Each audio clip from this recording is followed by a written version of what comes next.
If the Ole Miss job opens up, do you think there's a mass exit in the portal to follow Lane like Oklahoma to USC last year? Pay attention. It's an important question here.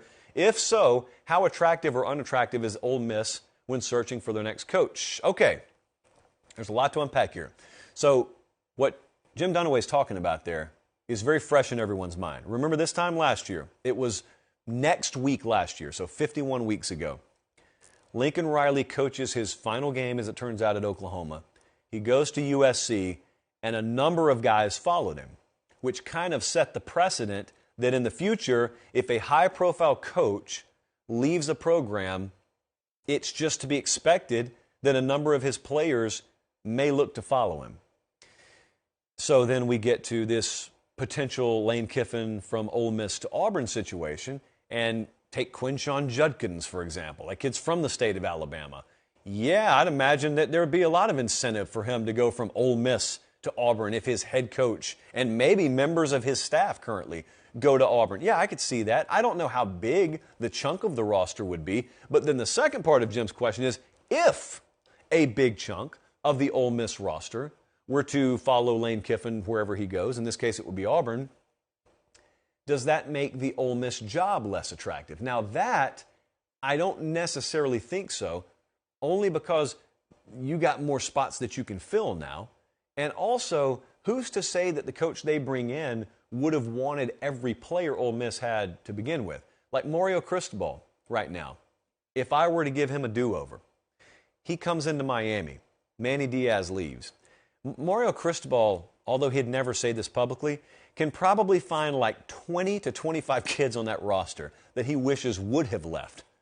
The other day, the guy had to go on a show, I don't know if it was a coach's show or whatnot, but he had to publicly say, because there were some parents now, this is straight 8th grade nonsense. There are some parents of Miami players who are complaining about various things like playing time. He had to go and say what I once heard my dad say at a Little League meeting in baseball, and that is, if any of you are unhappy, feel free to take your kid and leave. Won't stand in your way. Like Mario Cristobal, a college head coach at the major Power 5 level, said the other day, if anyone's not happy, then feel free to come pick your kid up.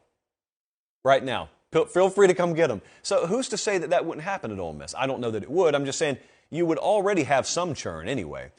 In other words, what I'm trying to say is I don't think the quality of the Ole Miss job is going to that much deteriorate just because some kids leave with the head coach. Because that's going to happen everywhere, or it's going to be assumed that it's going to happen everywhere. The Ole Miss job is still a very good job, and just because it doesn't maybe compare in someone's mind to Auburn doesn't mean it's not a good job. Because Auburn, at its best, is a top 15 job in America.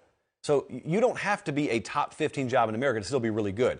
And by the way, you're in the Southeastern Conference when you're coaching at Ole Miss, which means you got access to a ton of stuff, namely money every year, and you've got a really, really engaged fan base over there. There's a ton to like.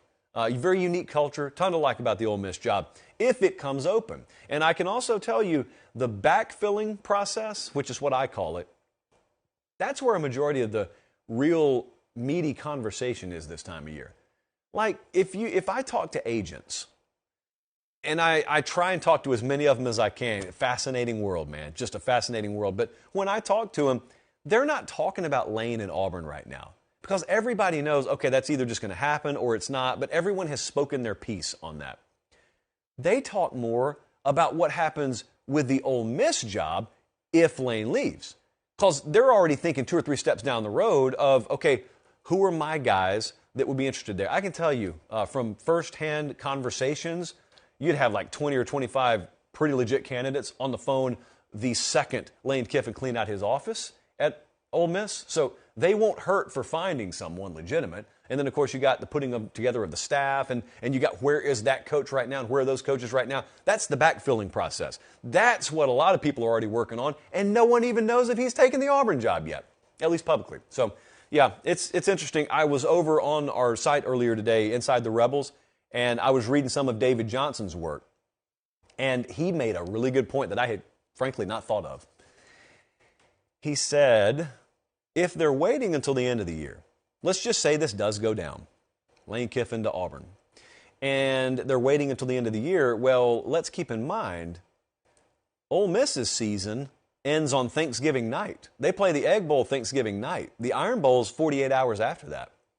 So we could be in a situation where by the time Auburn is playing their final game of the year, we already know. At least on the Lane Kiffin front, we already know one way or the other. And I don't think it would be the worst look in the world if I'm calling the shots at Auburn and I do want a guy whose season wrapped up on Thanksgiving night. I'm going to maximize those 48 hours, knowing I got a big feature spot on the CBS, the SEC on CBS Game of the Week, which the Iron Bowl is this year again. I think we'll hear something pretty quickly one way or the other after the Egg Bowl.